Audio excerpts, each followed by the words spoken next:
Thank you all again for joining us today and traveling far and wide to come to our beautiful campus of the University of Notre Dame and to engage in 2 days of dialogue and discussion around RISE AI, responsible, inclusive, safe, and ethical AI. Before I get much deeper into the conference and what this means and share with you all the statistics and information about it, I'd like us to start with a blessing from our President Emeritus, Reverend John I. Jenkins, CSC. He was elected in 2005 as the University of Notre Dame's 17th president, and he served 4 times as president, stepping down in 2024 after 19 years of exemplary leadership and growth to return back to teaching and ministry. As the president of the university, he devoted himself to fostering the university's unique place in academia, the church, the United States, and the world. Wada Jenkins has been committed to combining teaching and research excellence with a cultivation of the deeper purposes of Catholic higher education. While pursuing academic distinction, he brought renewed emphasis to Notre Dame's distinctive mission, rooted in the tradition of the Congregation of the Holy Cross, the university's founding community, to educate the whole person, mind, body, and spirit, to do good in the world. These commitments are manifest in the university's dedication to excellence in undergraduate education, in classroom and beyond, while simultaneously building a reputation as a preeminent global research institution, all in the context of Notre Dame's Catholic identity. And I would also like to add personally, I'm deeply grateful for his presence and prayers here. The Lucy Family Institute was founded during his presidency, and he led the dedication ceremony of the Lucy Family Institute with Bob and Sarah Lumpkins, the family who donated with their generosity to founding the institute. Father John, please, thank you. Thanks so much. Well, Nitesh, thank you for that. And I thank you for recognizing the Lucy family. And thank you for your leadership. Those in us in administration know it's about the people in the end. And Nitesh has been a dynamic leader for this institute. And we're just important things to come, but we're proud of where we come from. So let us begin this session with a blessing. We give you thanks, Lord God, for the presence of participants from across the nation and around the world in this conference on responsible, inclusive, safe, and ethical AI. May these days be productive and fruitful for all participants, especially those who have traveled far. As we invoke you, Lord, we thank you for the human intelligence and creativity that has made the powerful tool of AI possible, and we ask for your help that we may use it well. We ask, Lord, that in our development and use of AI, it might serve the dignity of every human being, serve the poor and marginalized of the world who often have the greatest needs but are the least well-positioned to take advantage of AI's power, and serve not only our wants, but our true good. We ask that in our use we may be responsible stewards of the environment you have given us, and we ask that the emergence of this powerful tool may deepen, not diminish, our connection with one another as we strive to build a society in which all may flourish and none are neglected. Lord, at this time especially, grant us wisdom, discernment, and love. We ask this in your name. Amen.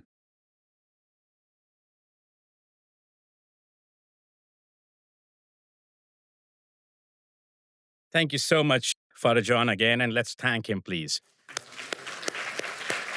And truly, for your leadership for 19 years. And I started at the university in 2007 in my tenure track capacity, and we have grown and expanded, not only in terms of the buildings and infrastructure we have, but also in all the research and educational programming that's been enabled. And thank you for getting us to this stage, Father John. And thank you for your prayer and your reflections on, it's an important aspect to think about as we have gathered here today. This conversations and discussions around AI, it is a creation of human ingenuity. It is the human intelligence at its very best. And we are also now having a responsibility around how we use it, how we deploy it, how we further manifest it in different applications. And And that is the idea of shared responsibility, that we must stay anchored in our enduring values that govern us. And that spirit hopefully sets our tone for the next 2 days. And when in doubt, just reflect on the prayer of Father John today morning, and it will remove all the doubts that we may have had about where we are and why we are here today. So it's my great joy to welcome you all to the first edition of Rise AI at Notre Dame. And for those who have it's the first time you're coming here, welcome. For those who have second or third time or n number of times, welcome back. My son started at Notre Dame this year, and one thing that at the admissions at the welcome weekend they said, "Welcome home." So welcome home to all of you too, because this is our collective home as we think about. And we could not have the more I could not be more grateful to have the opportunity to host you on a beautiful campus. I know several of you partook in different activities and excursions around campus. Our friend from Chile, Patricio, had his bike and his camera and filmed the entire campus and blasted it on social media on how beautiful this campus is. Thank you, Patricio from Chile, for doing that. And as a point of introduction, I'm Nitesh Chawla. I should tell you who I am at least. I'm the founding director of the Lucy Family Institute for Data and Society. And I also have a new role as a Lucy Family Director for Data and Academic Strategy, leading the Data, AI, and Computing Initiative, which is part of a 2033 strategic framework at Notre Dame. And before we begin, I'd like to share what brought us here. We have about 340 people registered as part of this conference, 148 presentations, posters, or panelists, 16 different countries represented, 55 different companies, 38 universities, and we received 178 abstracts as part of this inaugural edition of Rise AI. It clearly is a collective effort as we sort of find ourselves here, and it takes a big team to get us to this stage in less than 10 months. It's a collective team at the Lucy Family Institute and the university which truly made this possible. And I'd like to thank them here. This is the organizing committee that you see on the screen. And if I know several of you are outside, if you're in the room, if you could all please stand up as part of the organizing committee or the program committee, if you see your name here, and if you're in the room right now, please stand up, please. And let's give them all, they're coming in. Let's give them all a huge round of applause. And it's nothing short of extraordinary because folks who know me well, it's like, let's do this. We have a great idea. And I was talking to another colleague of mine here, Julie from Analytics, and she said, the plate's spinning, and you tell, oh, just catch it now. And I'm going to run away.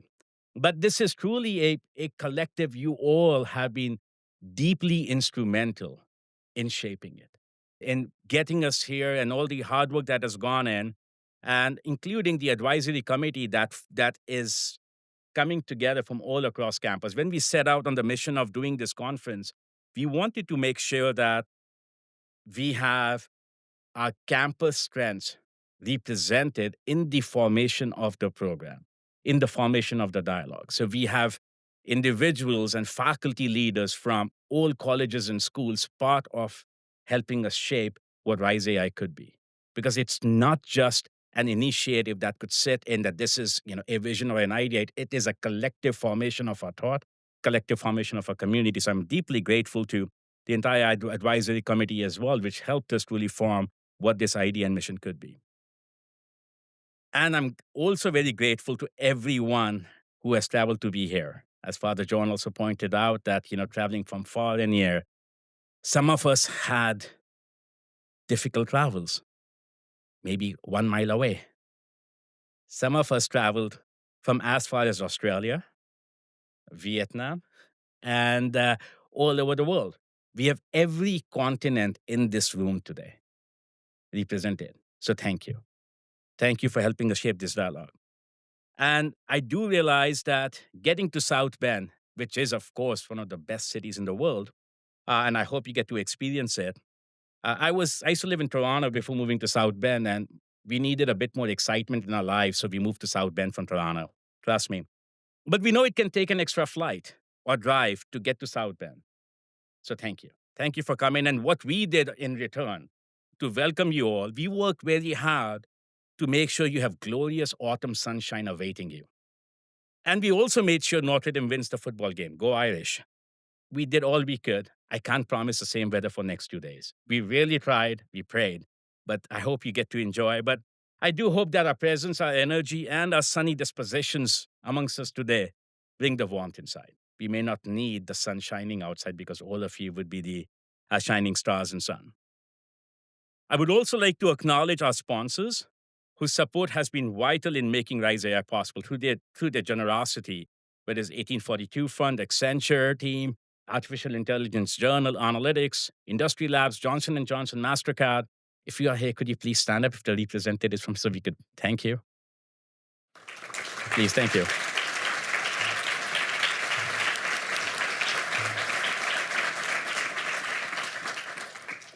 So thank you.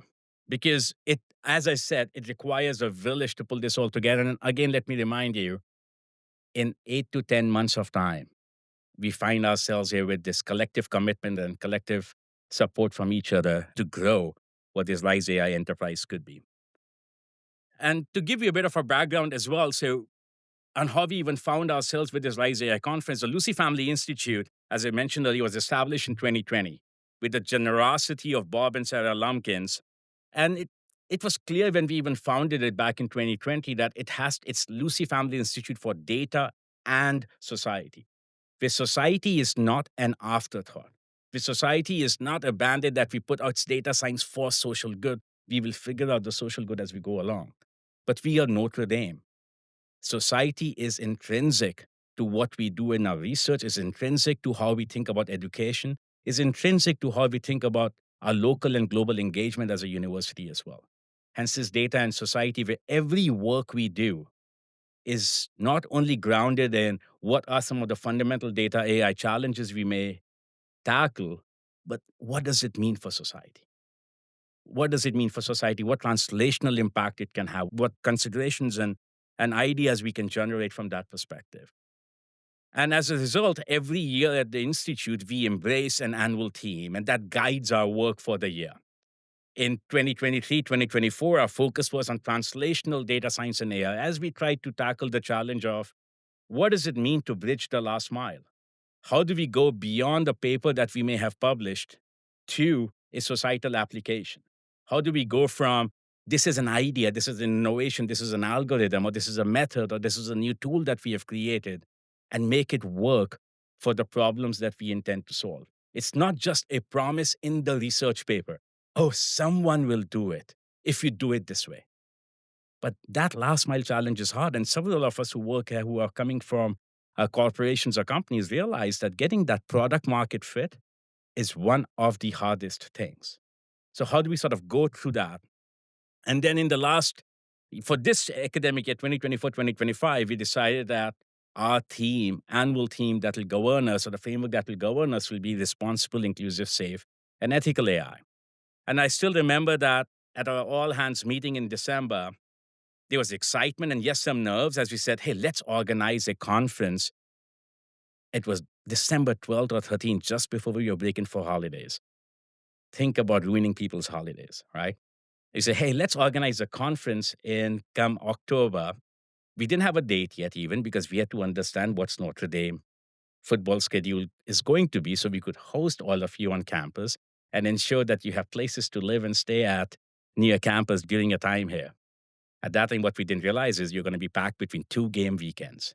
But we were able to still, but it worked out just well to have us to organize it on October 6th to 8th. And clearly, as I said, a lot had to be done in less than 10 months. The campus community had to be galvanized, bringing in thought leadership from different faculty leaders on campus, understanding industry partnership, creating a call for papers, reviewing abstracts, selecting them, etc. It truly was a lot of work. But with this team, as I said earlier, a lot can be done. And I couldn't be more grateful to just be a part of this team because it's easy to come with an idea. Execution is what takes a village. And knowing this team, when it comes to execution, they just tell me to be a backbencher because I'm just noise to them then. They don't want me around. And We today have leading scholars, industry experts, NGOs, students, faculty, abundance of campus voices, and to shape sessions that reflect the breadth and depth of Notre Dame's expertise in AI, data, especially as we think about responsible, inclusive, safe, and ethical AI, and the global community. And I'm deeply grateful to colleagues across campus again. In his inaugural address, when Father John handed over the baton to Father Bob Dowd to become our next university president, he inspired us in his inaugural address. And I think there were two aspects which spoke deeply to me, was building bridges and forming interdisciplinary communities. And that's what we are doing here today. All of us are coming from different disciplines, different training backgrounds, different places in the world. But I hope over the next 2 days, we form our own communities, we build bridges, because that's what makes us a global, in solidarity, that's because that's what makes us a global connected community to tackle this. And even in the last 1 year, as we were thinking about Rise AI at the Lucy Family Institute, we started multiple research labs to help us focus in that direction. We started a human-centered responsible AI lab, which my colleague Toby Lee is leading. The AI Trust and Reliability Lab, but by that my colleague Adam Sachka is leading. Health Data Exploration Analytics Lab, which now Fang Liu is leading. And the Foundation Models Lab that Xiangliang Zhang and Meng Jiang are leading. And the reason we created these labs was to sort of have a purposeful focus on what we are trying to do here, because it creates a community, and each of these labs have membership that represent different campus strengths as well. So we wanted to make sure that our actions follow our words, and in doing so, we have to build and create these communities that we can within the institute as well. So that leads me to Rise AI. What is Rise AI, and why this acronym, responsible, inclusive, safe, and ethical? And why would this even became the guiding theme for us for the last 1 year and will continue to be? If you think about R, the responsibility, and responsible AI is a very common, 3 words or 2 phrases that we hear every time. And there's I've been working on a paper on this as well to be out soon. But what does responsible AI mean? There is no mathematical formulation of responsibility. If you have one, I can optimize my algorithm. Right? So there isn't any.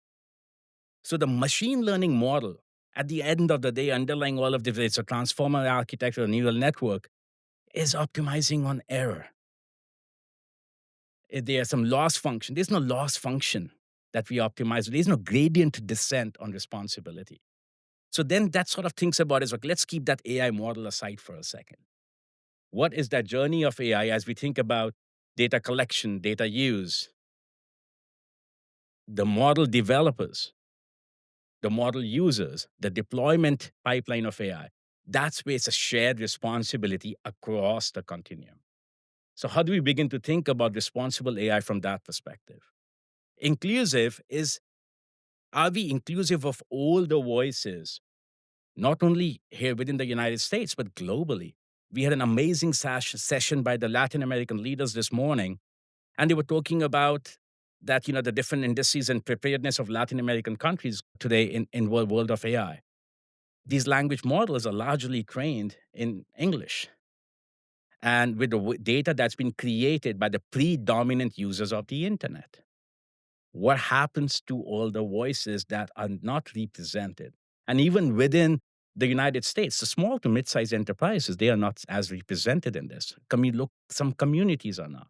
So how do we ensure that voice comes in? And it's not the same thing as translation, right? Kathleen Hessert before the session here was talking about the aging population. How are they represented?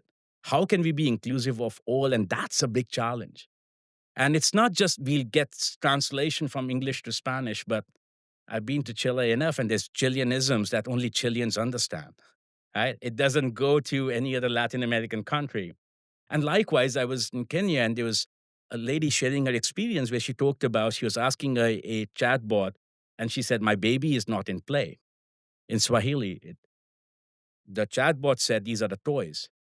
But in Swahili, it means that any gynecologist would know in Swahili, my baby is not doing well in my womb. That context was missing. So that culture, that demographic, the backgrounds all have to be weaved in together. Safety, as we think about safety, is essential. You would not board a plane if somebody tells you it's not certified for safety, would you? You would not step into your automobile, where all the automobile manufacturers talk about safety. I often think about it this way as safety is you see these television ads where a new prescription medicine comes out and flowers are blossoming and trees are green and people are laughing and that this medicine will do this.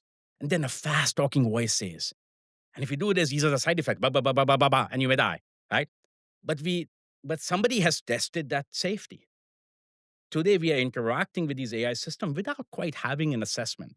We don't know what the side effects are. And we find ourselves in a situation where a 16-year-old child may commit suicide through the interactions, informed by the interactions with the tool that we have created. So that safety is paramount. The trust and reliability is paramount. And finally, ethical AI. And it's a pleasure to be at Notre Dame to pursue this, where our ethics are grounded in the Catholic social teaching. CST reminds us that AI must pursue the common good, not just efficiency or innovation, ensuring that the benefits are shared equitably, that the vulnerable are not marginalized, and that power is distributed with a view towards solidarity and subsidiarity, all while upholding the dignity of every human person. And then we also have abundance of ethical leadership on this campus. We have a gift because we are Notre Dame. We have the Delta framework that the Ethics Initiative announced. We have the ND Paideia, for those who don't know, is a Greek term. I didn't know about it as well. I was educated. That's being led by Tom Stapleford on the moral, physical, and intellectual training necessary to instill a shared way of life. The Institute of Social Concerns that talks about virtues and vocations. Mendoza's business ethics program. The ethics and responsible computing curriculum in engineering. We are collectively cultivating a culture here that integrates moral, intellectual, and social formation. So that's what makes us uniquely Notre Dame. And this is also an opportunity for us to sort of step ahead and say, how can we do this meaningful AI, purposeful AI research? And that's where, as I shared earlier, I have the privilege and super grateful to be leading the new initiative on data, AI, and computing, whose core aim is to advance purposeful data, AI, and computing. We have to excel in foundational research because that's what academic reputation is centered on. How fundamentally we are advancing science, but while catalyzing interdisciplinary collaboration and real world translation to address pressing societal challenges. And our provost often reminds us that we have to be the premier global Catholic university, distinct or at par with the world's best private university. We get there by attaching ourselves to be purposeful, thinking about the common good, while also advancing fundamental science, because that's what gets us into truly that global direction.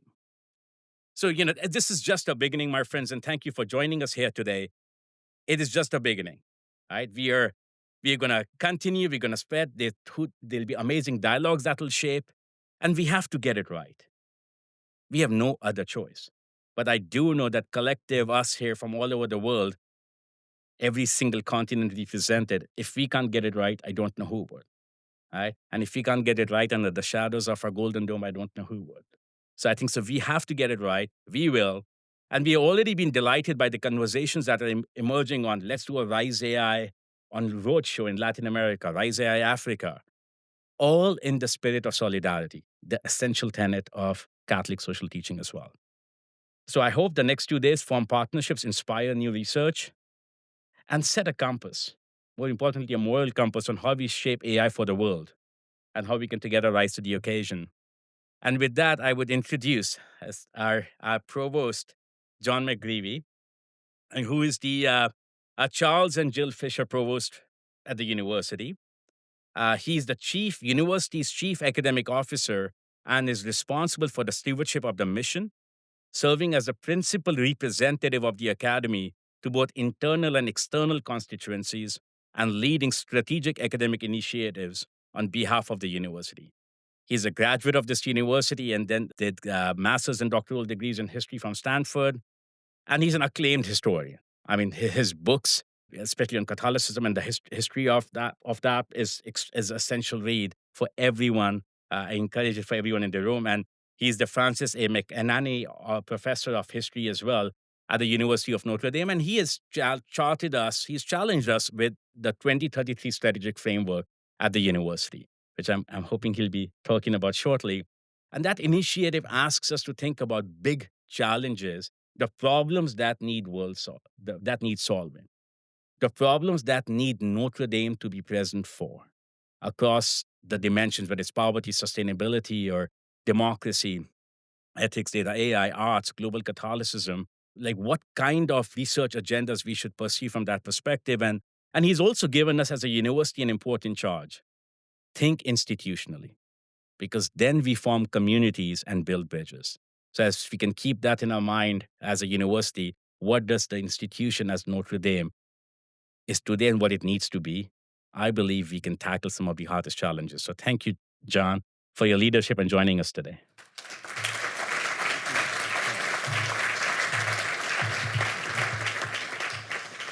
Thank you, Nitesh, for that overly kind introduction and for convening this important gathering of academic, industry, nonprofit, and government leaders on a topic that could not be more timely. As Nitesh mentioned, as a leading global Catholic research university, Notre Dame is proud to welcome you all to the 2025 RISE, Responsible, Inclusive, Safe, Ethical. Did I get that right? Okay, very good. RISE AI Conference. We have an extraordinary leader at the helm here in Nitesh, the Lucy family director of our new university-wide initiative on data, AI, and computing. This initiative will be foundational in advancing research while fostering cross-disciplinary collaboration and translating discoveries into solutions for society. Nitesh is not only a distinguished scholar in data and AI, he's really one of our most distinguished scholars at the university, but he's also a superb leader with a keen ability to turn ideas into action. He is driven by the question of how interdisciplinary technology research can advance the common good, a question and a problem that aligns beautifully with this conference, of course, but with the approach that Notre Dame is taking in its strategic framework. So please give me a round of applause for Nitesh.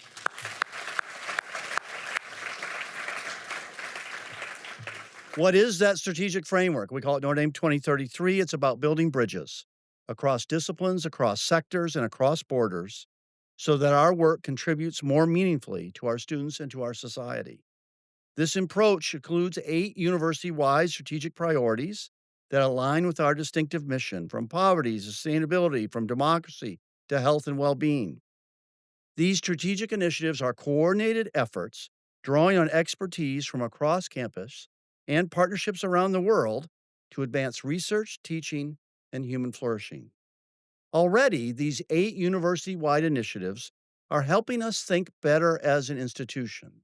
Our comparative advantage, we believe, because of our mission, because we're all located here in South Bend, Indiana, is to think better as an institution. And we continue to find new points of connection between the initiatives as well. For example, as Nitesh mentioned, our ethics initiative is tackling philosophical and theological questions related to AI ethics and recently wrapped up a summit on AI, faith, and human flourishing. For a technology this disruptive, this important, this complex, we need to be addressing it from every angle. And the RISE AI conference will be an invaluable part of those conversations. But what makes this conference remarkable is not me, it's not our strategic framework, it's you. You are leaders from so many different spheres, and the bridges that you build here between disciplines, between institutions, between ideas are what will make this conversation memorable and what will make AI's future more humane and responsible. Thank you for joining us. And how does the provost end every short introduction he makes at every event at Notre Dame? 2 words: go Irish. Go Irish. All right.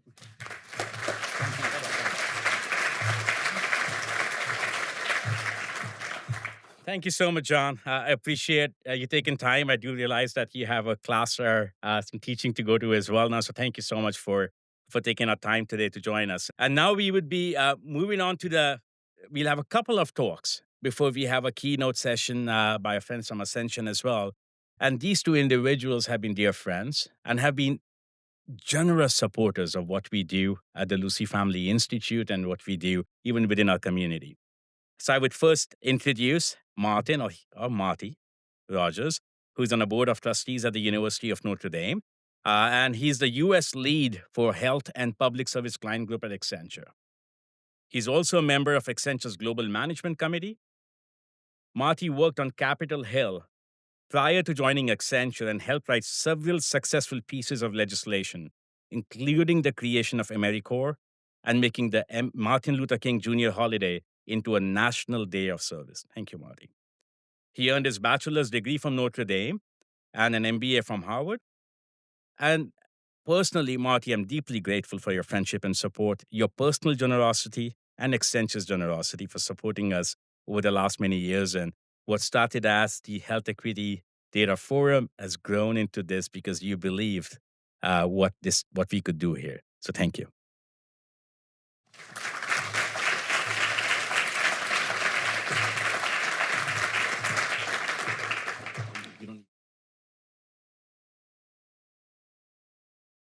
Okay, so I think the ending is a good place to start, which is yes, I believe.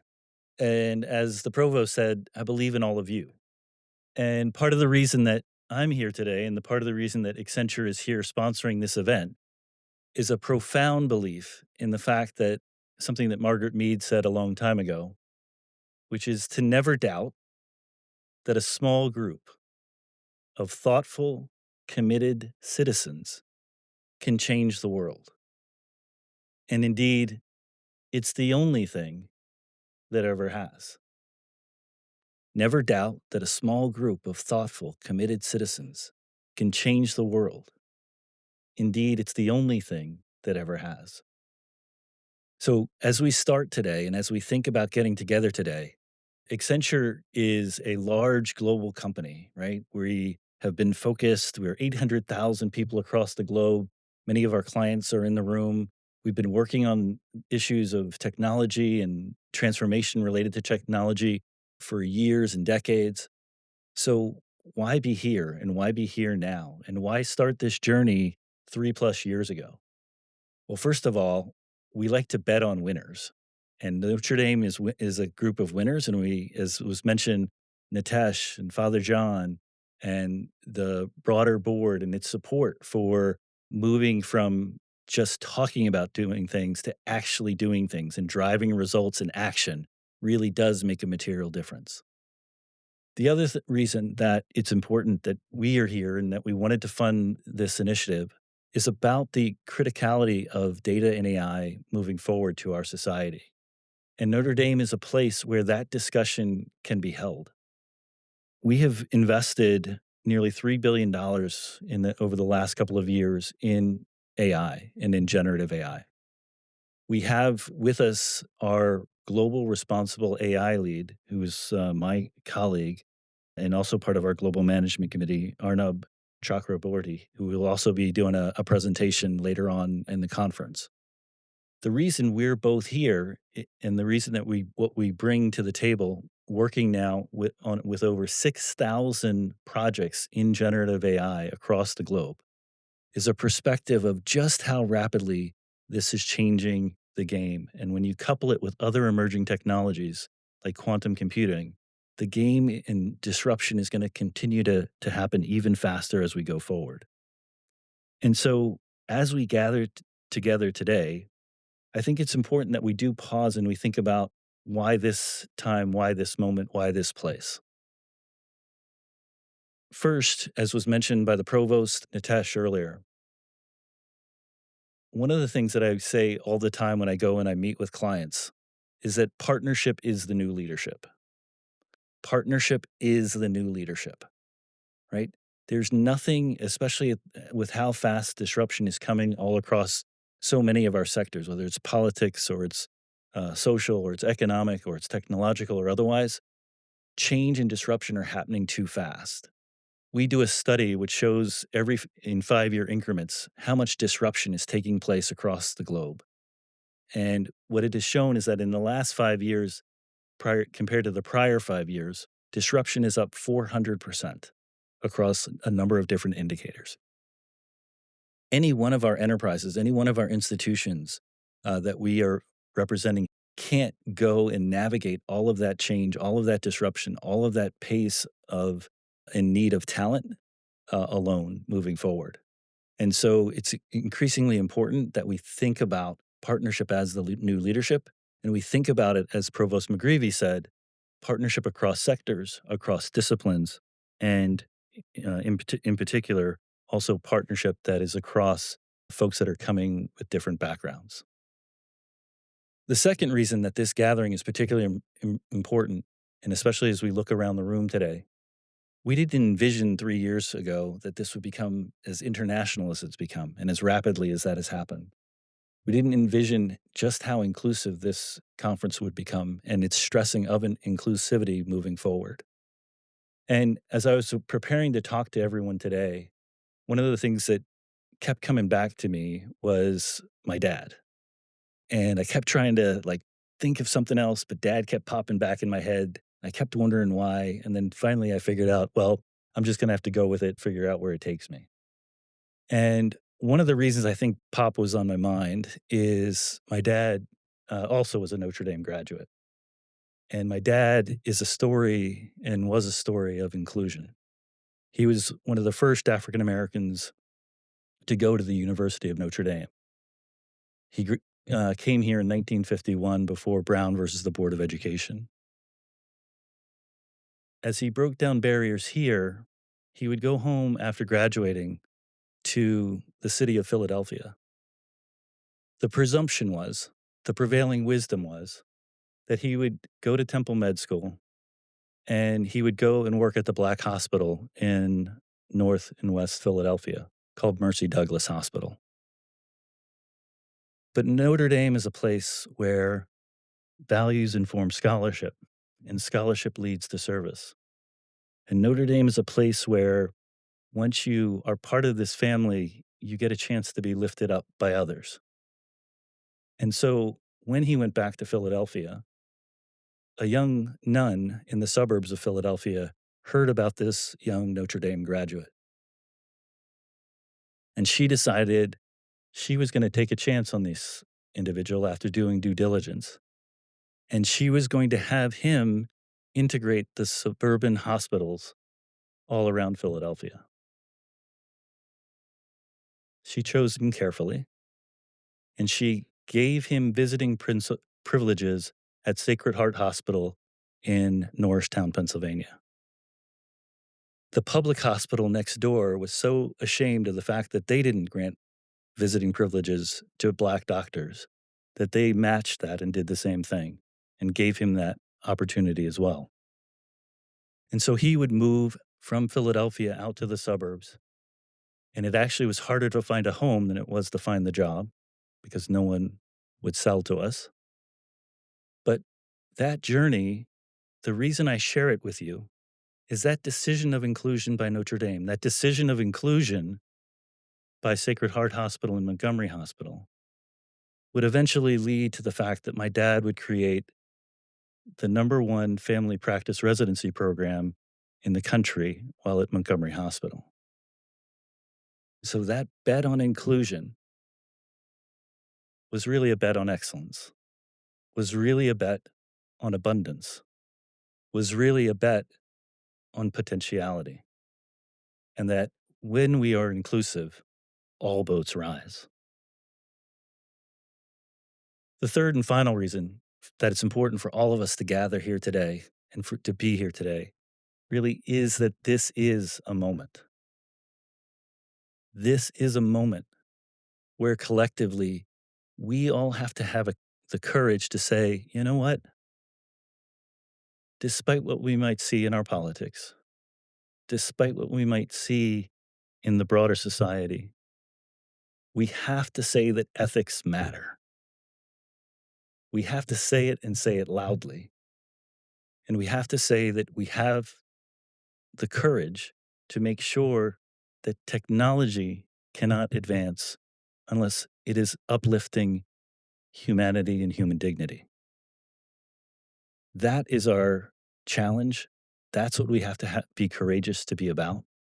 And so together, as we kick off the conference, I am reminded of something Dr. King was fond of saying, which is that we are now faced with the fact that tomorrow is today. And though we may prefer it otherwise, we must indeed choose. We must indeed choose. And so together, let us choose humanity plus technology. Let us choose technology in an era of AI that actually makes humans even more important. Let us choose the idea that we can all rise together. Let us choose values and ethics.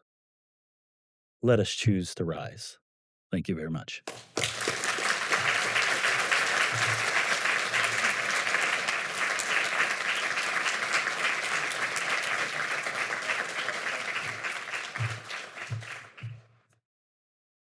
Wow, that was heart-lifting, emotional, inspirational.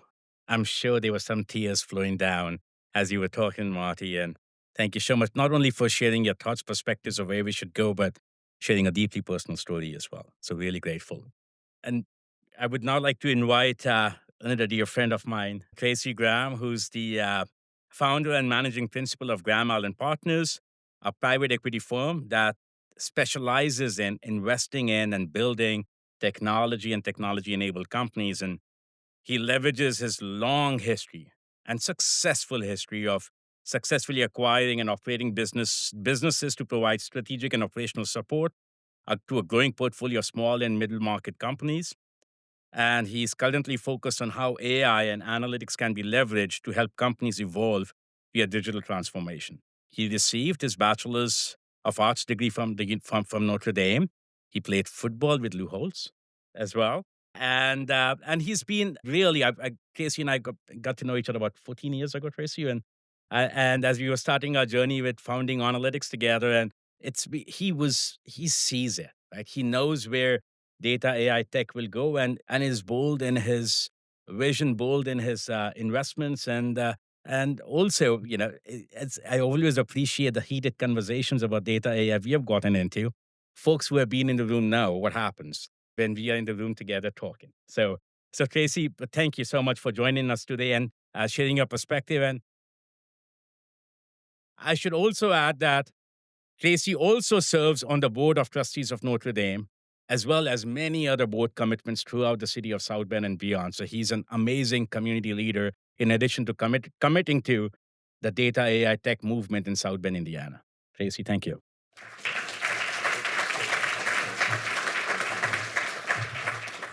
Wow, I should have just let you keep talking.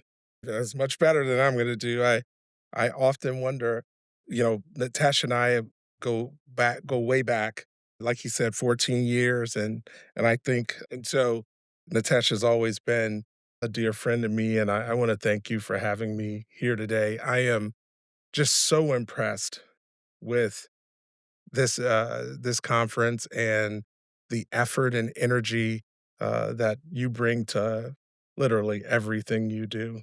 I'll talk a little bit later about the company Nitesh and I founded together.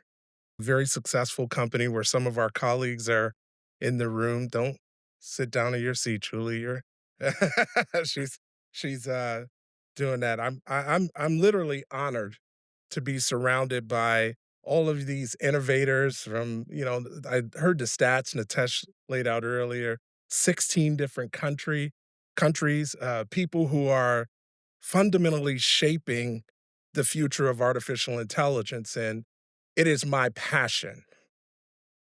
I can tell you that coming sort of from where I'm from, I grew up in Chicago in a little area called a neighborhood called Inglewood, which is a very, very hard and not so good area. The University of Notre Dame gave me opportunity.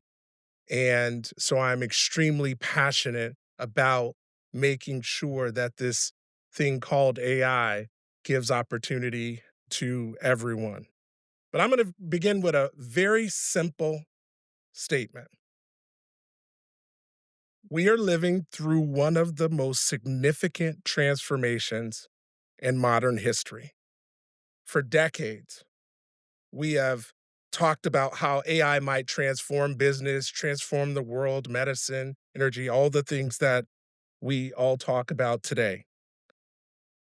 But I believe that today, that transformation is no longer theoretical.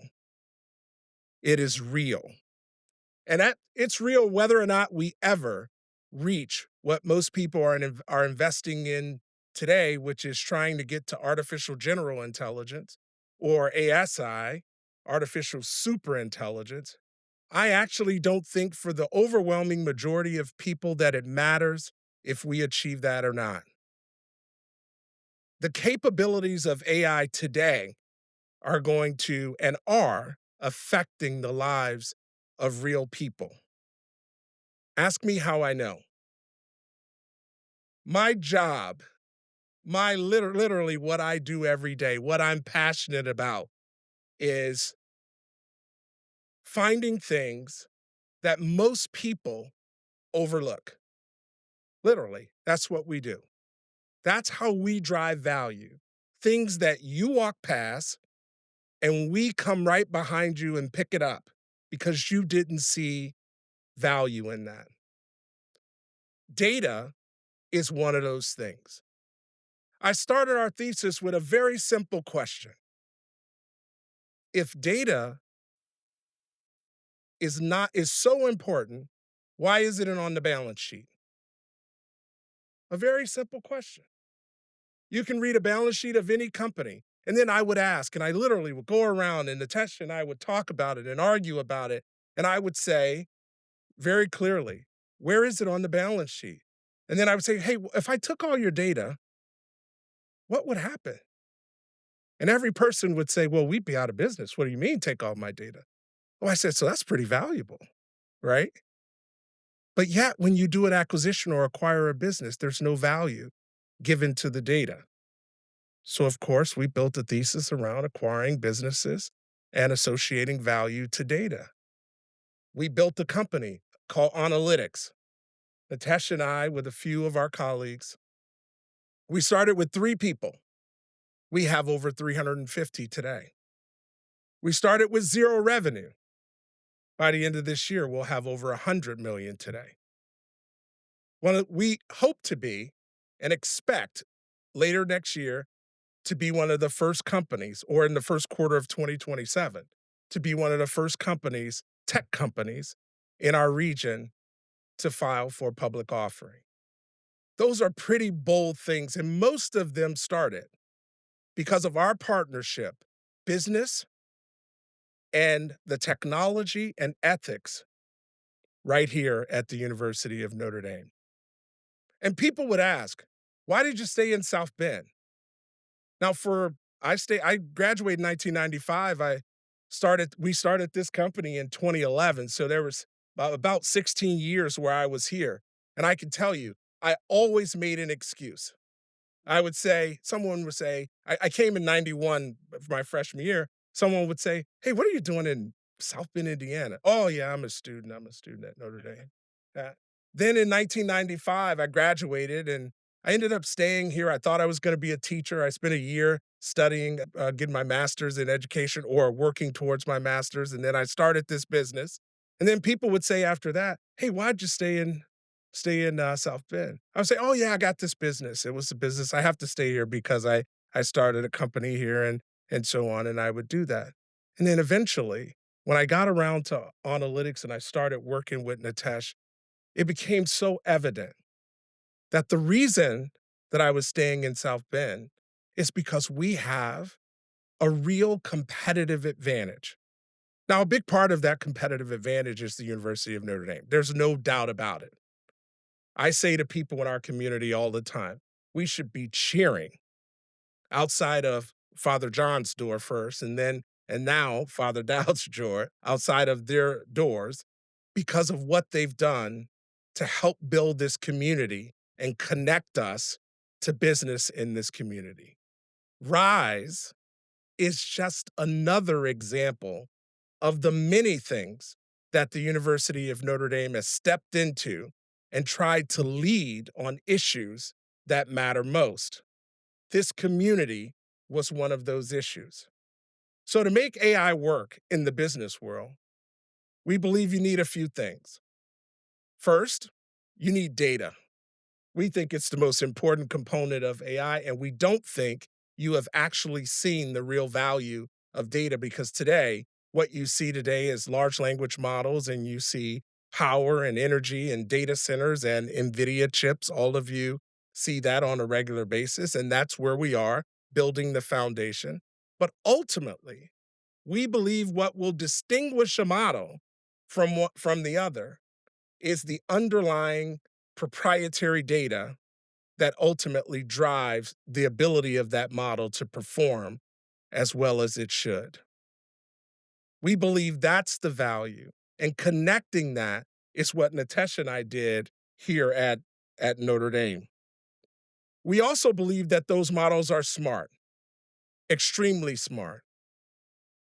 But I am super concerned with the few things that I think RISE will help us deal with. First, as I said, I'm in business. Part of what we talk about very openly is expanding margin.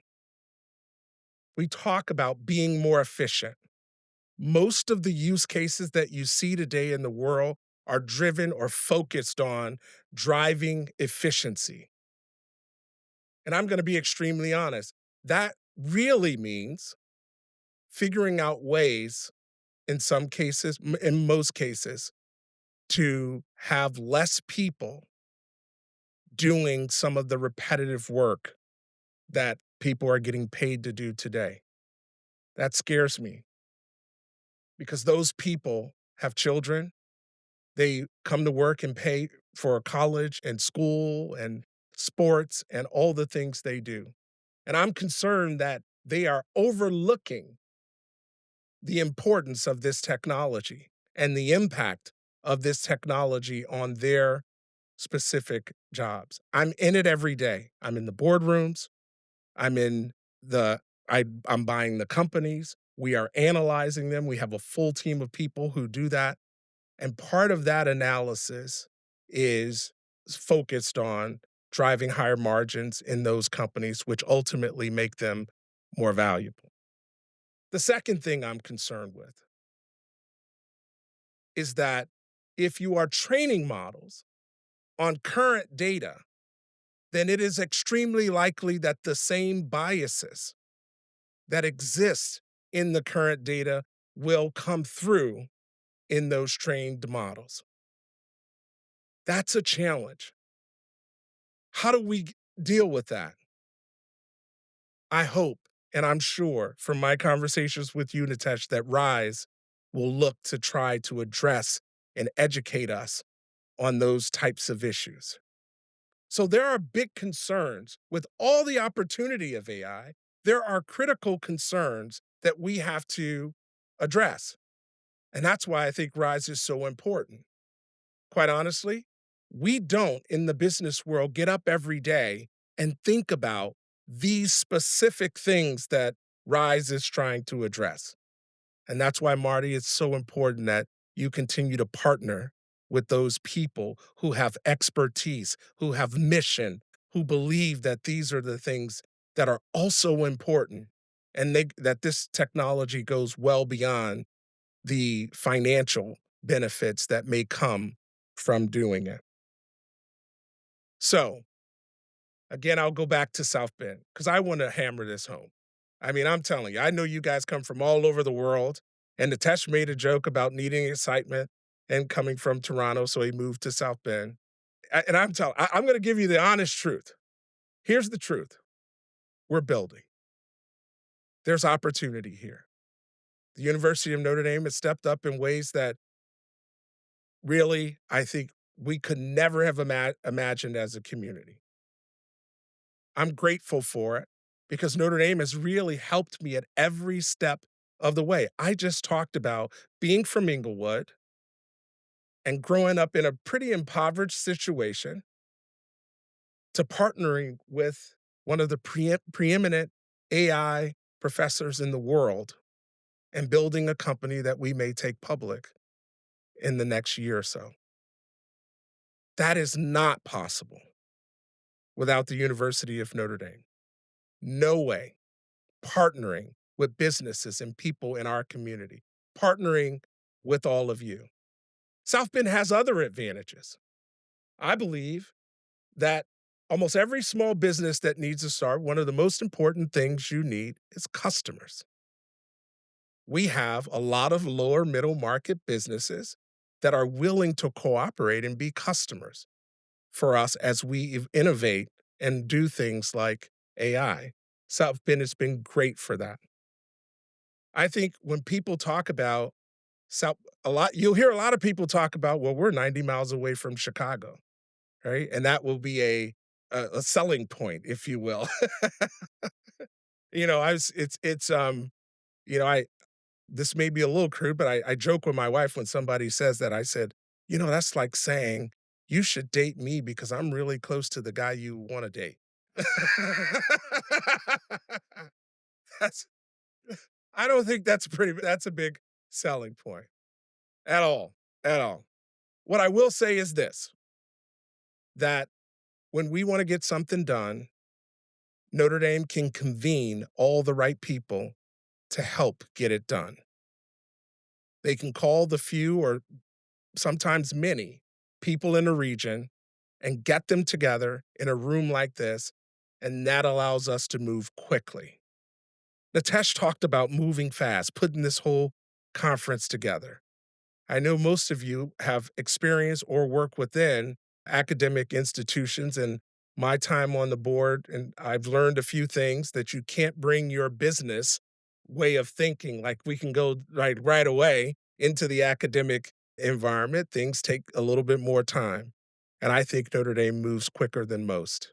And so I think when you think about why we would stay here in South Bend, I would tell you we have the people we need because look, I don't know what the percentage of our people are that graduated from Notre Dame, but I bet it's over 50% of our total people who are local who graduated from Notre Dame. Certainly our data science team, those people who are graduates of the university. So we have all the talent we need. We continue to get better at that as Notre Dame brings more and more professors and and builds its research capacity. That's been a huge thing for us at Notre Dame. So South Bend has a lot to offer, but quite honestly, in my view, Notre Dame is its core. And I'm comfortable saying that. I'm from the community, I'm from Notre Dame, and I preach to every person, whether you went to this university or not, you should be happy to say that. That's a positive thing. We do have our people in the community who say, oh, we're always talking about Notre Dame. And then I go down the list of things that it's like, okay, we're doing that for a good reason. And Notre Dame has earned that. So I want to have just a quick moment because I think this ties with Rise. And this gets to the mission of our business, of what we're really trying to do. We want to transform lives. And that's not just because it sounds good to say, but it's because as its founder, my life was genuinely transformed. As many of the people in this room know, I am the son of a single mother who never finished 8th grade. She had her first kid at 15 years old. By 23 years old, she had 4 kids, I was the last of those 4. We grew up in a house that often didn't have heat. My sister had her first child at 16 years old. We had, in effect, generational issues, pregnancy, economic issues, and things of that nature. My life was transformed by this place that you sit today. Fundamentally transformed. So the mission of this place to be a force for good in the world means something to me. And it informs my mission to help transform lives just as this university has done for me. So when I'm in the thick of or the heart of people implementing a technology that has the potential to do so much good, but yet has that potential to do some harm, it's important that we are a part of putting the safeguards in place to make sure that that doesn't happen. The mission of transforming lives relative to AI and its impact cannot happen without Rise.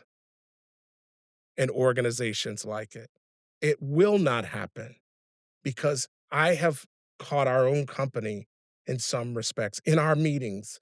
This is real, where we are talking about AI in such a way and the human element of it, when you start to think about all the things you can do and how you can do something that in one of our businesses we do medical coding, and the conversation is, well, we pay $90,000 for a medical coder a year is about the cost of a medical coder, and they can do 50 codes of claims a day, 250 a week, and with AI now we can do close to 10,000 a week. That's real. And so, where do we get the humanity, the ethics, the safety of making sure we don't run away and do things that's harmful to people? And like almost everything that we talk about here at Notre Dame, it comes back to mission, knowing who you are, knowing what you're trying to achieve. The work that you do, the conversations that you're having are critical to making sure that regular people, real people, are not harmed by this technology. And yet, we benefit from all the positive opportunities that it gives. So, Nitesh asked me to say a little bit about what I thought about the future. Where are we going? Right? I Most of you will probably disagree with me. Nitesh said he said I'm a contrarian, and I often am. And we argue about these things. In fact, we had lunch today and very quickly got into one of our normal debates. And that's fine. And that's how we learn from one another. But I believe that today, all the investment we're making in infrastructure and all of those things is to get the 1 or 2% more of benefit in a large language model. Now, most people would say you're making the investment so you can get to super intelligence or general intelligence. And then I ask all of you, how many businesses, how many people really need super intelligence, superhuman intelligence, as it's called? I believe the future is more in the data, and I always have. From the very beginning, 10, 11 years ago when we started the company, I believe that the ultimate value will be in how you curate and enrich data. That it won't be specifically, I'm not saying we use large language models in everything we do, but I just believe that the incremental benefit that you're getting from doing $100 million pre training run, I'm not sure that benefit is going to pay off in the long run. So I have a bit of a contrarian view to what everybody else believes. I believe in NVIDIA, but I believe infrastructure is being overbuilt right now. I believe that large language models are important and generative AI and so on. It's great.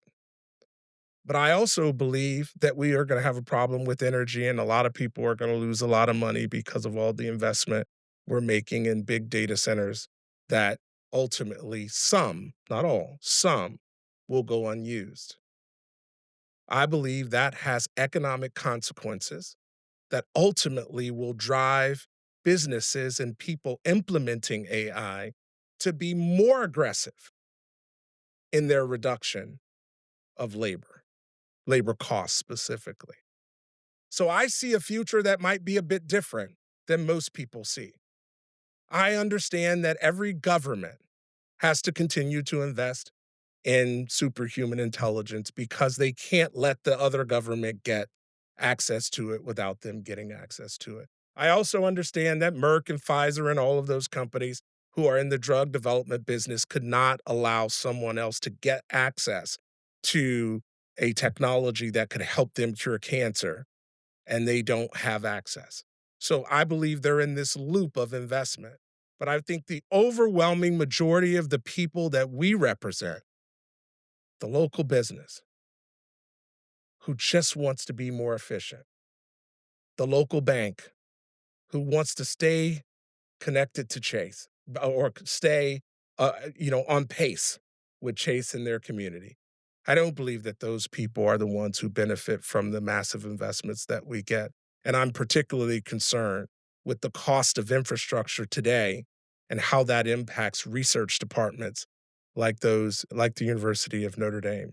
I don't know how you can keep up with it when the cost of GPUs and compute and power and cooling and all of these things are making it very, very difficult for you to have cutting edge technology to provide to your researchers. So, those are all the things that I believe we have to address in the future. And I believe that RISE is a great organization and is poised to address those things.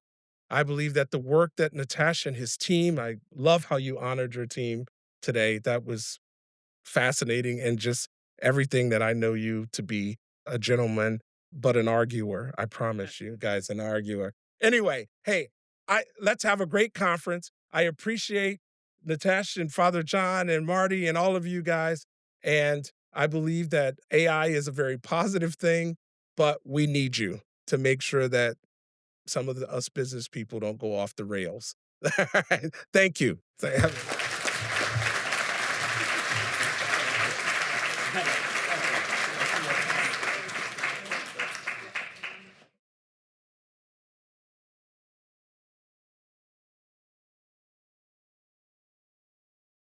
Thank you so much, Tracy. And as he was leaving, he said, I went too long, didn't I?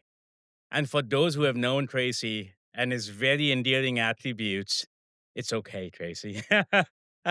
We love you. And thank you again. And again, I'm really grateful to what you and Marty to bring in your own personal story about inclusivity and inclusion, that what has transformed lives individually for you, your families, and the generational shift. And you really set the stage for our next keynote talk by our dear friends Robin Kress and Dr. Stacy Garrett Ray from Ascension, and uh, and they will sort of together explore how strategic investment and deep community partnerships can fundamentally transform health outcomes across the nation. And as I said, I'm grateful to be hosting Robin and Stacy here. And first, I'll introduce Robin. She's the leader who established the Ascension Foundation in 2021, and she has brought more than 20 years of nationally sought after philanthropy expertise to bear on some of the most entrenched problems in US healthcare.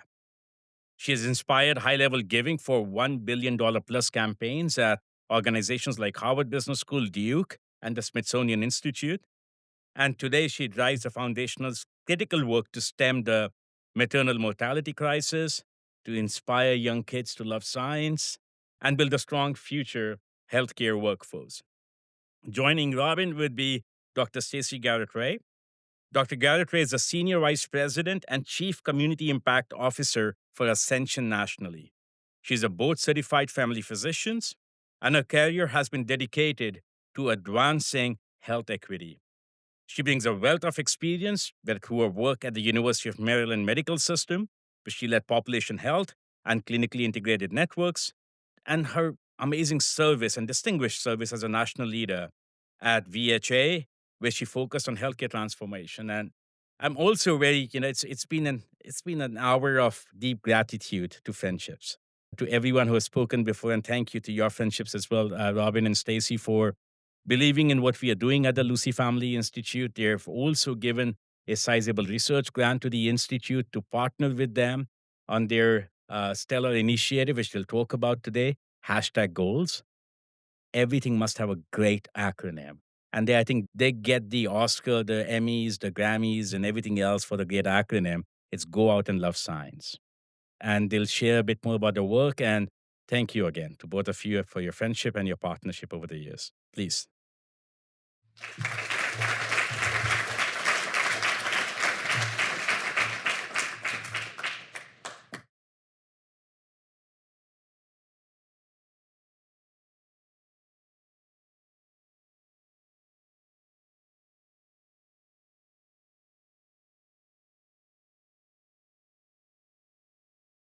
Oh, thank you. I'm just going to open my water briefly.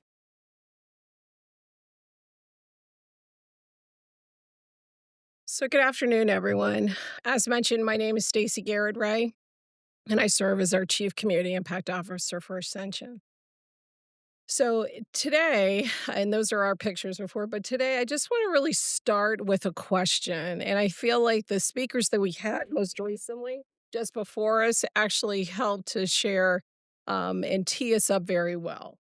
So I'm asking all of us as we think about the next couple of days working together in partnerships, how do we build the future we want to see?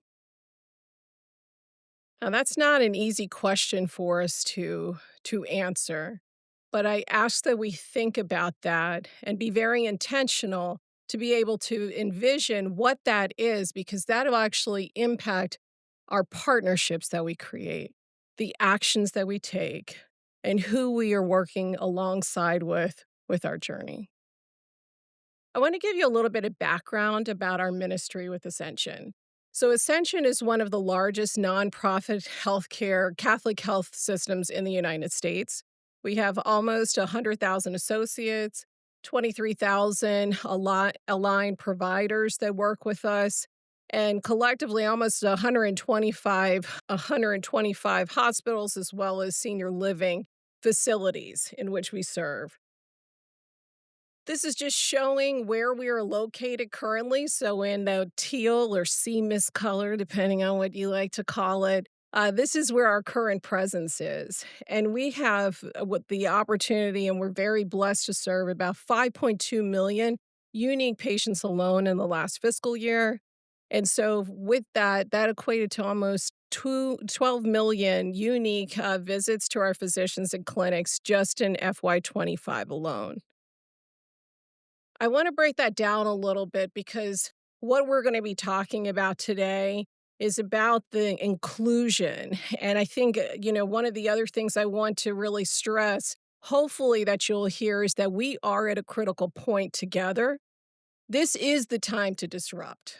We have many disruptors that are impacting us, but now more than ever, I think we are all facing challenges that we see in the communities in which we serve, specifically for those who have Medicaid and those who are uninsured, those who are marginalized. Within Ascension, we currently serve 1 million plus individuals who have Medicaid and uninsured, and that was in FY25 alone. And we're anticipating that that call is going to be greater over time.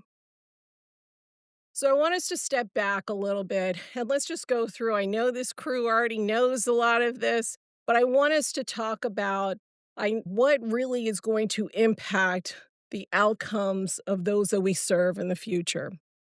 And today, 20% of our health outcomes are impacted by access to care and quality of care that is given.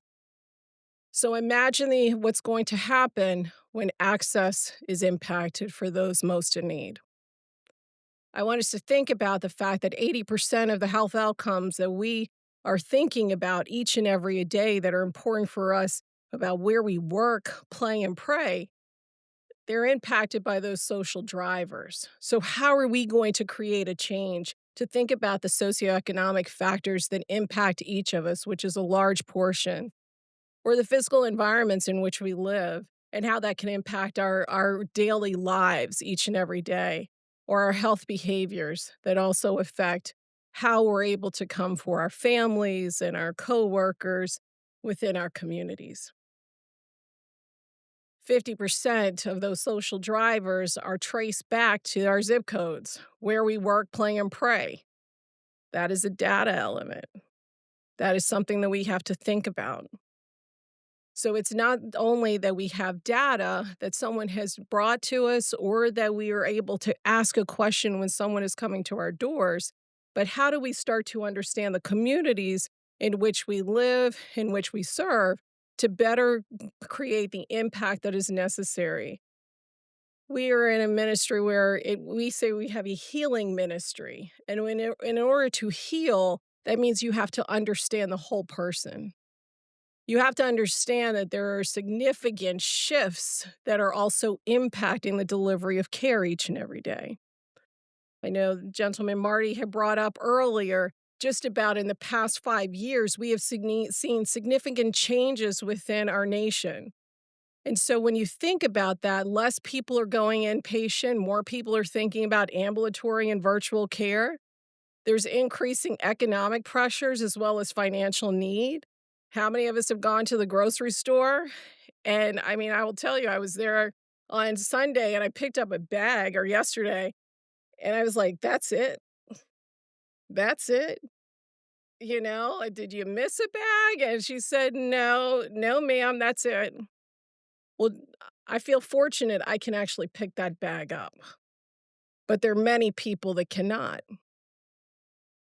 So when we see that we're having increasing social drivers and needs such as food, housing instability, as well as health and employment as being a challenge, it's affecting those who are marginalized at a greater level than ever. So I put that question out to us about the future that we all want to see together. Are you seeing everyone being brought up? Are you seeing a space that is inclusive? And are you seeing one where we're all coming together to create a change? Those are the questions that I hope are going to be answered this week at Rise AI, that we can collectively come up with solutions. So I want to just go through, if anyone knows, I always bring this slide out. This is really my stream slide. And so in order for us all to think about this, I want us to just put out there, think about, at least in a healthcare system, we think about providing clinical care. And that's probably what we frame as the downstream, the medical interventions, patients coming to the room. But how are we starting to think about, again, addressing the whole person and addressing their individual as well as social needs? It requires screening and asking the question. It requires also providing that direct patient support that's necessary. Now let's move upstream. And let's also think about those improved community conditions that are necessary for all of us to be able to not just survive, but thrive. Those are our investments. We mentioned our partnerships, our advocacy, thinking about laws, policies, as well as regulations, in addition to economic equity. So when we talk about where we are today, all of us in this room, those who are from the United States, and I know we've got many people who are not, you probably know a lot of things that are facing us each and every day, and one of them is our new legislation. And I bring this up because it is a disruptor for us in healthcare. And I have to say, I actually like disruption. Okay? I can't say I always like the laws that create them, but I appreciate the disruption right now because it's making us pay attention as an organization about who we're leaving behind. It's making us pause to say, this is a priority because this is who we are, this is what we live in, this is our mission, and this is our vision to ensure that all have health care and access. Some of the key implications that are going to be really the challenge that all of us need to think about collectively is the fact that there will be an increase in our uninsured patients. There'll be setbacks for some of the most vulnerable, as well as potential reductions in funding to support some of our future workforce. 7 million people and patients on Medicaid could lose care. So, what does that mean for health systems? It means that marginalized populations that we are called to support, which includes addressing not only the new work requirements for us to know about, but also thinking about the incentives that get impacted by Medicaid expansion, or the burden that this could potentially create for patients, and also additional cuts that we are anticipating that we'll see in certain programs that are supporting those where we work, play, and pray. It means that there's also going to be an impact in the access to care for all as we know it traditionally. So again, I ask you to think about the future you would like to see. I'm also going to throw something else out there. Why not be the person to make everybody smile today, right? That's my job. But I promise you, we have smiles to share. But one of the other things I want everyone to think about is the projected physician shortage. We're anticipating that by 2034, it'll be up to 124,000 physicians. 124,000. So the potential impact that that has on us is that it could affect access to care. It could also mean an impact on our health outcomes for those that we serve. It can affect consumer experience as well as increase physician burnout. So, I have another question for you. How can we systematically improve health outcomes for individuals and communities now and in the future? And I'm hoping that you're thinking about AI. If not, you're at the wrong conference, okay? Just gonna tell you right now, you're at the wrong one. So I'm gonna share with you just our approach, and Robin and I will talk, tag team on a few things. But our approach to this challenge is that we have to really invest our time, talent, and treasure in two areas. One, how do we increase access to care? And then how do we invest in the future workforce? How do you think outside of the box on these two things? That's what keeps us up every day to be able to work on that. It's the downstream and upstream approach that we're looking at. So, here is just the patient's journey. This is just a schematic, a graphic for you to think about, and just the way that we've been approaching this is that when you think about how we enter our healthcare system, we would love for it to be a primary care. But many who are marginalized are using our EDs for things that are preventable, and that is their front door. So organizationally, this is where we have really focused our time is how can we transform the delivery of care to think about the support in a holistic manner? How do we think about those non-clinical needs? How are we looking at guiding and navigation? And then also, how do we think about clinical care as well as pharmacy attachment? We've started to work on this and actually have consumer experience doing friction mapping for us in addition to focus groups so we can have the voice of the community in addition to our community health needs assessments. The way that our approach has been is that it's not just data, we are data driven and community informed in everything that we do. That's where you make great impact. If we don't create change in the way that we're approaching it, then we're lighting a candle. So this quote, which I love, is that the electric light did not come from the continuous improvement of candles, right? It didn't. Light was provided, but it's when you start to step back and think about things in a different manner and know that you have to create a better solution, that's when we have the brightest impact. So I challenge all of us here to continue to think about the fact that are you lighting a candle? Or are you creating electricity? I love electricity. So just briefly, I know we're talking about AI, but AI truly is reshaping not only what we do, but how we do. And those areas are not only in the clinical care that we provide and the quality and safety, but it's enriching our associate experience. I remember sitting in this room about 2 years ago when I first came, and the question was out there, do you think that AI is going to be beneficial to our society in the future? It was about that. You remember that question? And ask for people to raise their hands if you did. My hand was like this, okay? Wasn't all the way up. But I'm gonna tell you that my hand is here, and it has changed over time because I can see that there is opportunity and potential for us to change the delivery of care, and we've done some things that we'll talk about. It has accelerated our operational processes. It has also allowed us to be able to personalize consumer experience and think about how those engagements help to make sure that everyone feels included. So, my hand is raised high because I do see what we're doing in this area, even with our predictive analytics and action.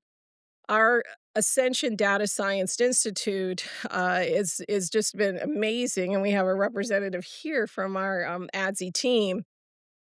As an organization, we have collected over 4 million SDOH surveys that were completed in the past 5 years. And 421 of those surveys indicated that there was at least one risk factor. Now that's the candle, right? You collect the data, but now what? And so, with the work of our ADSI team, we're really looking at that correlation between SDOH risk and ED visits. As I mentioned about the front door, one of the things that we see are many people are coming to our front doors for things that are preventable. So, we're trying to make sure we're helping to provide the right care, right place, and the right time for those that we serve.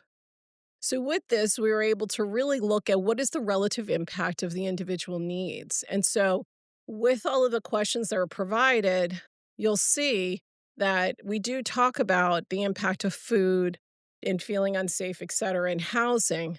Social connection is critical. The team also looked at ED prevalence, so that helped to drive some of what we were seeing as well and correlating that with SDOH risk. So the team came back a couple of years ago and said, listen, with all of this data, what are we going to do differently? How are we going to create change? And so we were able to create a proprietary SDOH or a social risk index. And Dr. Shockley and Aaron Shockley and Ashlyn Jones from our teams were the ones who said, listen, I think we can make this provide us with actionable insights for our team so we can touch patients before they even come to our doors. And if they are to our doors, how are we going to help to ensure that our team members are not just getting a list, but how can they start to stratify and touch those that we know we can make the greatest impact now? So we were able to launch this survey, and the score really does bring attention to risk, but also prioritizes for our team members who we need to be able to touch first. Layering that on with readmissions risk scores, that also is allowing our teams to create efficiency, but it's bigger than efficiency, it's about impact. How many of you, if you haven't, but you've had a family member go into a hospital recently? A lot of people, right? It's not easy. And usually we don't have a case manager for every room, right? It's a limited team. They're strong and mighty. But this tool is helping them to be able to create the change that families need for their loved ones to get the care so that they are coming to us appropriately when it's their time. Have you ever gotten that call after someone's gotten discharged and then at least it's been apparent for me that they need to go back? This is actually helping us to be able to eliminate that even more for them.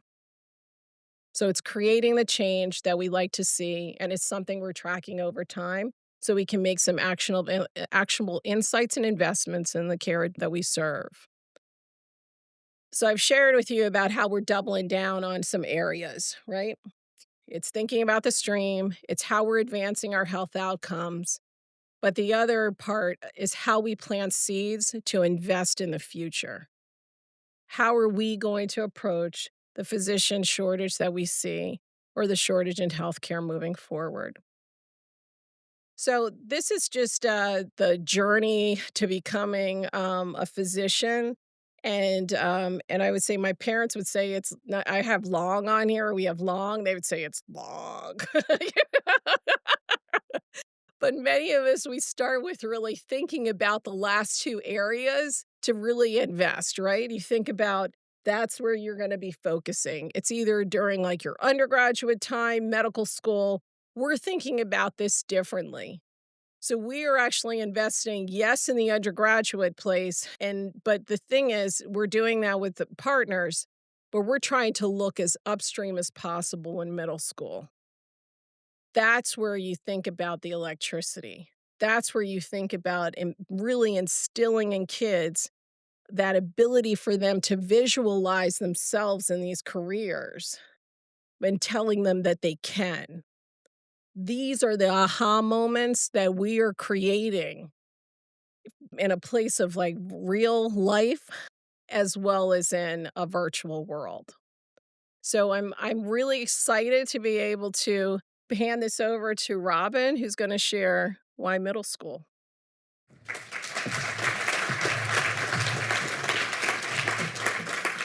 Thank you, everyone. It's so great to be with you and also to be with my exceptional partner here.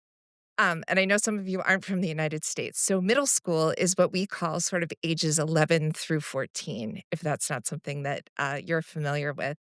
And so, as Stacy said, we go to middle school because this is an age where people start to imagine who they might be. You sort of get past these kind of immediate needs and you start to look for role models to decide who you might be and where you might go with your life. And we see a lot of things with kids, astronaut or a famous rock star or, a podcaster or a basketball player. But wouldn't it be great if, this was one of the heroes that you wanted to be when you were this age? And I recognize one of the people in that picture. She is one of my heroes. So, but also at this time and through research, we have learned that middle school is a time where you do dream big, but it's also a time where a lot of people tell you what you can't do. It's a message that you get from your peers or from your family because they haven't been exposed to these things. And a lot of the physicians that I've spoken to, especially physicians with less traditional educational paths, have told me that they became a physician in spite of what people told them they were capable of doing. And so, as the leader of the Ascension Foundation, we have the opportunity to invest in long term systemic change. In our emergency rooms, we have to treat people immediately. There is something that needs to be solved immediately. The foundation at Ascension is a vehicle by which we can take a longer term bet and we can sort of work with things over time and iterate to really make systemic change. And so we thought, what if rather than people having to overcome negativity to think about pursuing one of these careers, what if we flip it? What if we create extreme positivity? What would that be like? And so we created a program called hashtag goals, and it stands for Go Out and Love Science. And it is in person and it's loud and it's in your face and it's fun. And it's celebrating this time of your life and it's introducing you to people and role models who are being straight with you, being real about what it takes, but also letting you know that you can really do this. So if you sort of picture what a day is like, in a single day, we take about 300 students. We have 11 interactive activities, and we do sort of a 3-on-1 ratio with the volunteers. And so students interact with so many adults and so many medical students who are cheering for them, learning who they are personally, and really helping them to see how smart they are, how relevant they are, that we need an inclusive workforce so that everyone is represented, and that we really see trust of your physician means that somebody might know the circumstances that you came from. They might know your neighborhood, they might know your language, they might know something that when you walk in, you feel seen and heard and cared for. And we have to build that pipeline. We have started, our foundation is only 4 years old, and it was really a result of Ascension realizing we needed another vehicle to reach people. We provide excellent healthcare, but we needed one more way to get out in the community, invest differently to really fulfill our mission. We're starting with some of the cities where There can be some of the most under-resourced neighborhoods where students don't have the inspiration that some of the other students in our country are exposed to. These are also places where Ascension has a strong reputation. And as you know, when you start anything, you have to begin where you have the right partners. But you can just picture New Orleans, Baltimore, Nashville, Detroit. These are places where you need kids to get inspired, to see something different, and to know that they are included. And so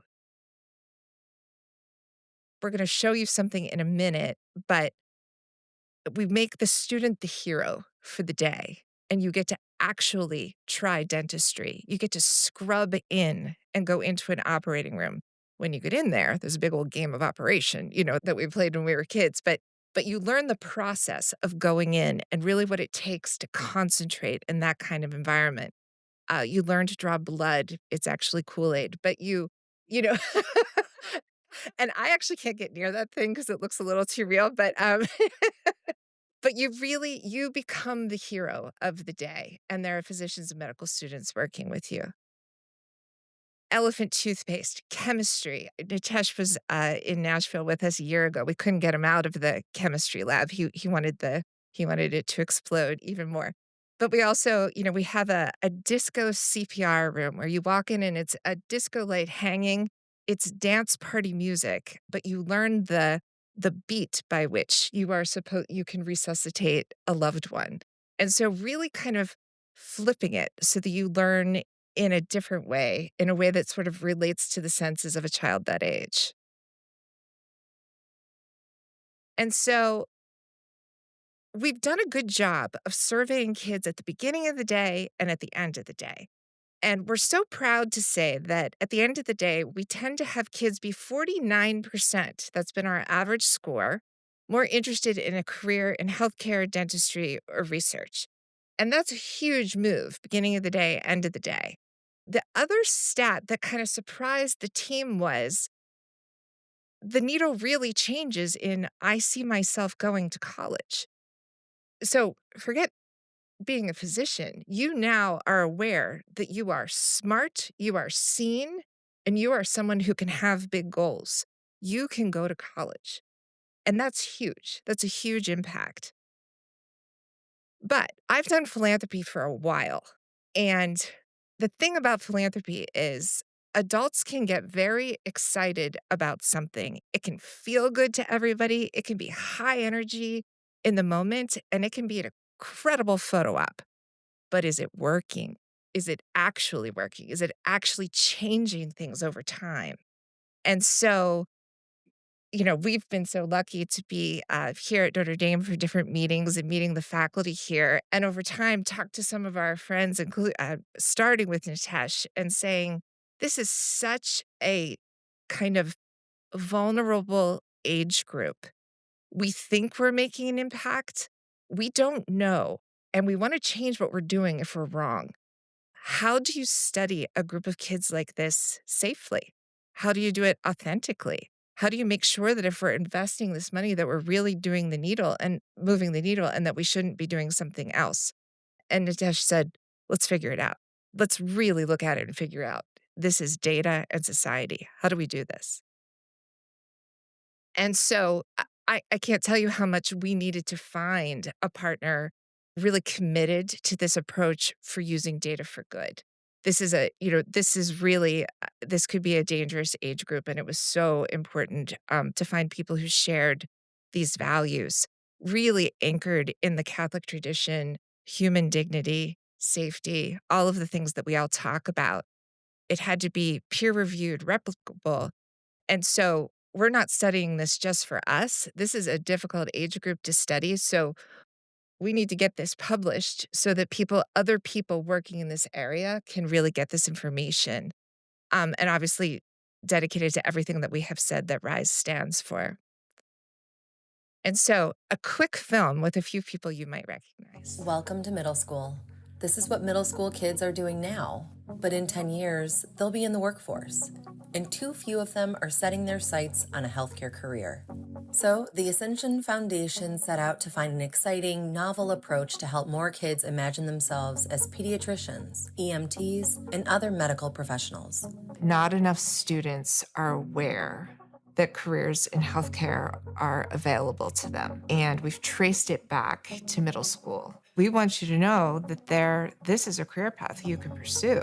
We have developed a really exciting middle school program that we call #goals. Too many children are being left out of the medical careers pipeline.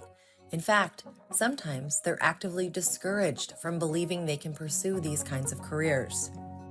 The #Goals program aims to flip that by taking kids out of their normal routines and providing fun, hands-on ways to help them see all the careers that are possible. It lets them picture a future where they're role models, change makers, and a source of pride in their neighborhoods.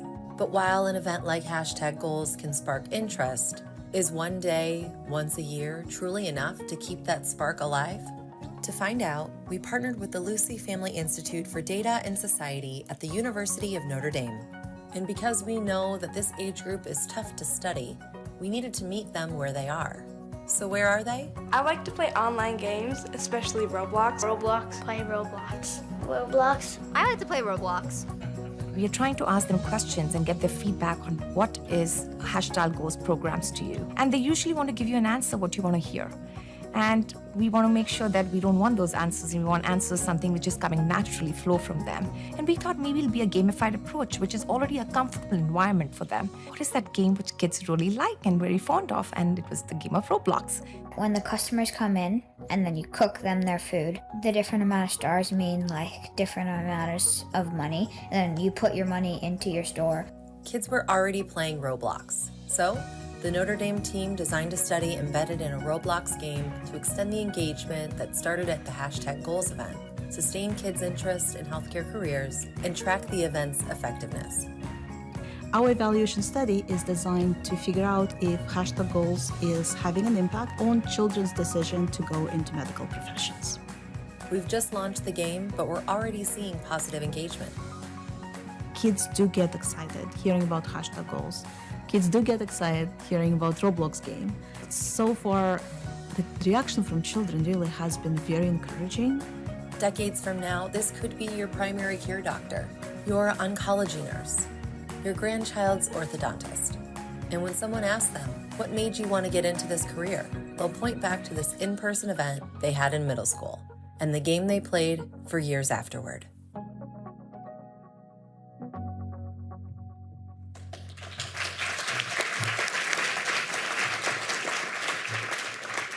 So just a few more slides. This is the back end of Roblox is allowing us to, the way Notre Dame has designed it, it's allowing us to understand not just what students are having fun with, but where they get stuck. And also there are social questions within it, which will really reveal for us what they're facing and some of what they need to overcome. Very wisely, a child's bedroom was created that they can decorate themselves and sort of put their own avatar in it. We tested this in inner city Baltimore, here in South Bend, in Tennessee. We had students say things to us like, I don't have my own room at home. My house is loud. There's a lot of people coming and going. It was such a point of pride to create your own space that's just yours, where you can sort of think about what your goals are and kind of plot your path. There's awards that you win throughout the game, and it's private. This is, the way it's designed. And again, I am not a computer scientist, but by ways that only the students that we've selected are able to get into this world. And they get to meet heroes who look like them, who look like everyone that you kind of meet on the street. And they get to learn, they get to reinforce some of what they've done during the live program.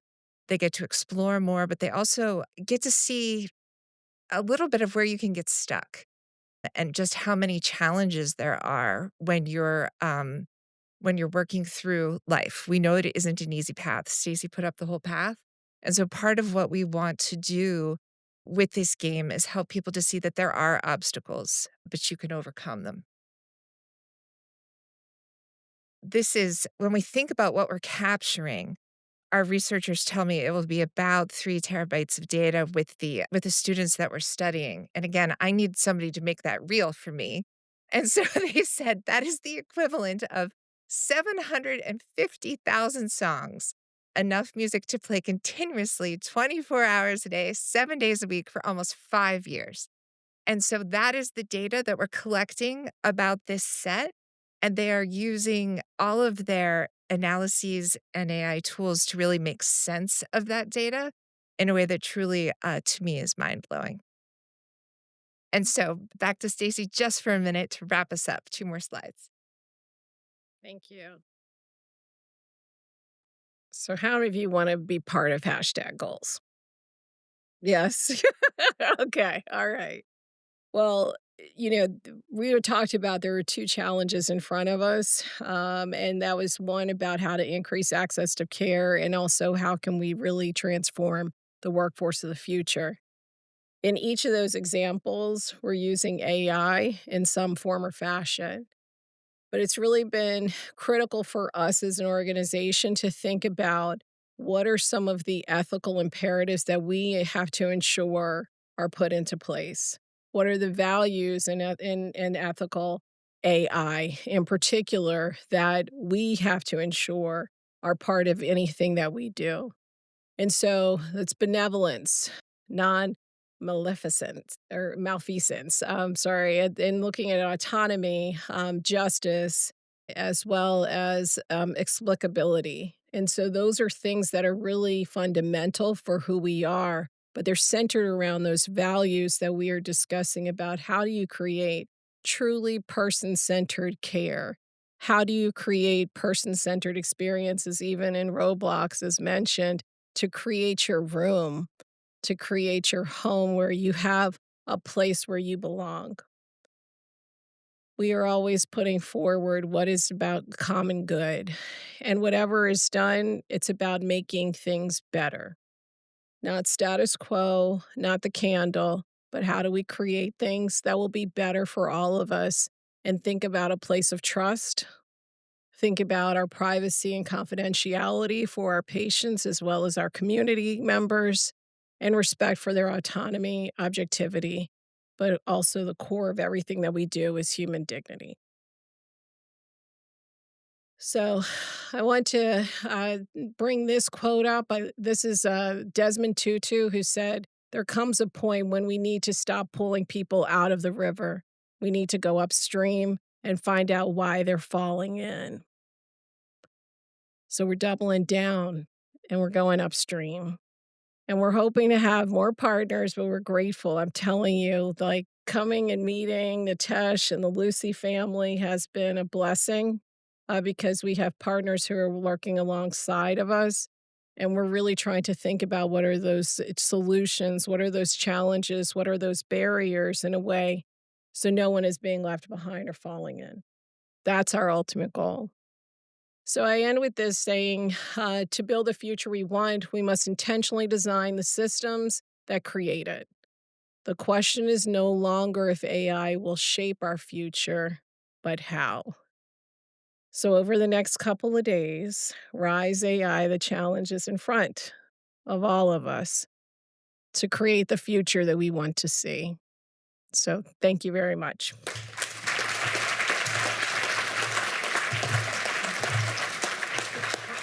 Thank you so much, Stacey and Robin. We would invite questions from folks in the room, please. So if you have any questions to ask of them, I believe there's 2 mics there. Please feel free to use them to ask questions. Thank you for this wonderful, inspired talk. Have you ever thought to expand this outside the US? I mean, yes, of course. That would certainly be a dream. We are just getting started and want to make sure that we can make this work in our own neighborhoods, but we certainly want this to be as inclusive as possible. Yeah, I think for us, whatever, and I'm unsure if this is odd, but can everyone hear me? Okay. Okay. There. Okay. Sure. But I think, one of the key things that Robin had mentioned too, and why we're working with the Lucy Institute is because we want to make sure we're doing it well. There, there's the ability to make just like a drop, but we definitely want to ensure that we're making a splash, but it's appropriate, right? That we're not, and all of the things that we're going to be talking about with Rise AI. But we are looking for partners. I think that could be phase two. Yes. Totally. You are signed. Nitesh says yes, so that means yes. Lourdes is from the Pan Americana University in Mexico City. Awesome. Yes, I Gotcha. am. Great. Awesome. And I have an experience with Universidad Panamericana has a lot of institutes that are very, very poor. And we have gone there and they are in a very, very big need to be inspired, as you say. So that would be very good. Thank you. Thank you. Callie. Hi, I have a question as well. So I'm just curious as what sort of data are you collecting through the game of Roblox and what preliminary results have you found? And of course, as well, if you are interested in expanding to Chile, we would love to collaborate. So from Mexico to Chile. She's with the Los Andes University in Chile. Awesome. So there are lots of different things being studied, and I would encourage the faculty who are working on it are here and will be at the conference all week, so they can speak to it better than I can. So many of the things are about which pieces of the challenges children pursue and some of the feedback they give about what they like, what they don't, and why, and where the stumbling blocks are. Another piece, and it's way too early, it's not publishable, nothing like that. But one of the things we may see, we're not sure, is that there's a group of students saying they want to be a doctor, but then when they're asked if they like science, the answer is no. And so there's some disconnect between those two things, maybe. And that's one of the early things that we've seen. So we'd have to bridge that. Thank you. I'm just curious about methodologically how you're separating the impact of the program with the game itself, because it seems that the game it's almost like an intervention in itself. So it's interesting to see how maybe the game has an impact in itself as well. And that's part of what is being studied. And I will promise you that the faculty on Nitesh's team can answer this in a much more scientific way than I can, but they're here. And I promise you that it's the team that can answer, not Nitesh. I'm just making it clear. Yes, please. So, first of all, thank you and kudos, kudos, kudos for what you're working on. Just back to the data question. So, I love that you're looking at the changes and how to make this appeal to the 13-year-olds and the 15-year-olds. But I'm also wondering, are you actually also measuring the impact on the volunteers and the clinicians who are actually, because they may find better purpose, value. You may be able to bring the retired workforce back into working with the children to really make this robust. And if you can show that it actually reduces the moral travesty and burden and stress on the clinicians that volunteer, I'll let the physician as answer well that. as the students, now you've got a double win. Yeah, and so we have not gone through doing that part. I think our focus for phase one was really just on the students themselves, but right, just exactly what you mentioned.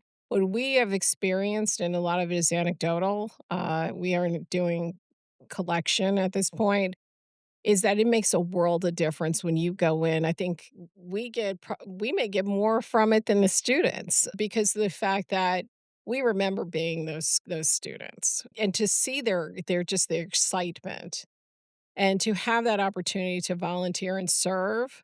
It's very rewarding. And so I think that's something we can add in as well. Yeah. So just to give you a little background, so two examples. So for ARP, I was the former chief medical officer at ARP.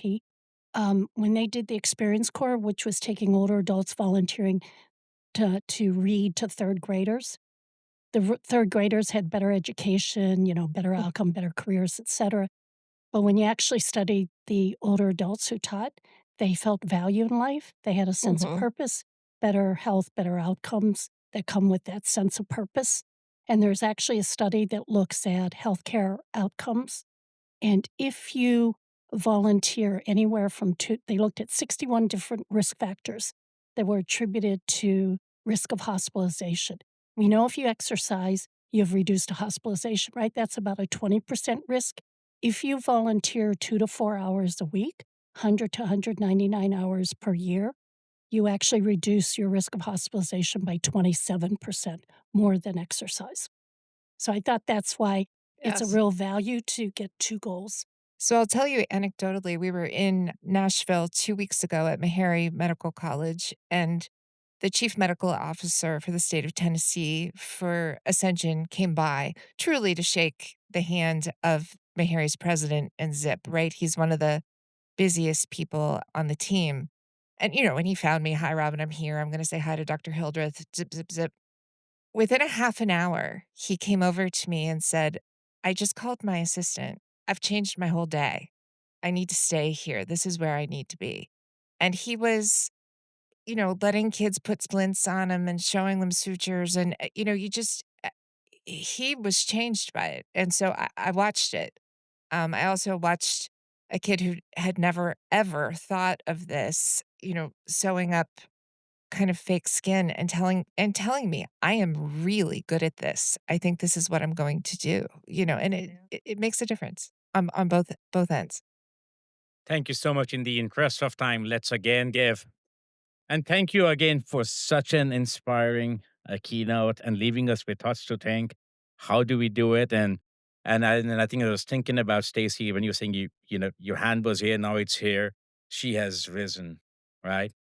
At being cheesy with Rise AI. She's all in, and she's raised her hand. So thank you, Stacy. Thanks, everybody.